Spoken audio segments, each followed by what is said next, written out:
Današnje sejemsko dogajanje je tukaj tudi v bistvu popestreno z raznimi kulturnimi dogodki oziroma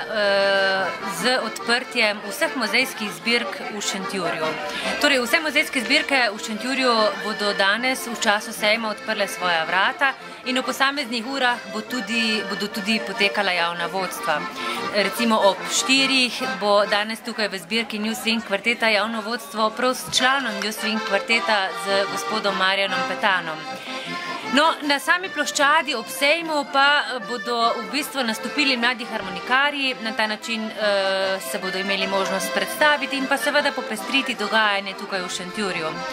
Tako da torej vabljeni tako na ploščad, kot pa potem tudi seveda vse muzejske zbirke v Šentjurju, torej v Ipavčevo hišo, potem muzej Zakladi Rifnika, kot sem že prej omenila, New Swing kvartet in pa v muzejsko zbirko Pesem Južne železnice, torej Železničarski muzej. No, naj pa povem tudi to, da bo ob 3 popoldan za najmlajše organizirana lutkovna predstava s prihodom Miklavža, tako da torej vsi najmlajši pa se bodo lahko tam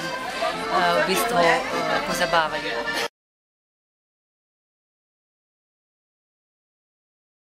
Tako je tudi v naslednjem tednu oziroma v ponedeljek na ta veseli dan kulture bodo v bistvu vrata odprli vsi muzeji v Šentjurju in muzejske zbirke, pa ne samo v Šentjurju, ampak v celotni občini Šentjur, torej tudi na Planini in pa v Loki pri Žusmu. Tudi takrat bodo v bistvu poleg tega, da bodo vrata odprta od 11 pa vse tja do 6, ob posameznih urah tudi javna vodstva, tako da torej vsi tisti, ki morda teh zbirk še niso obiskali, vljudno vabljeni, da pridejo in da v bistvu pridejo v času javnih vodenj v zbirkah.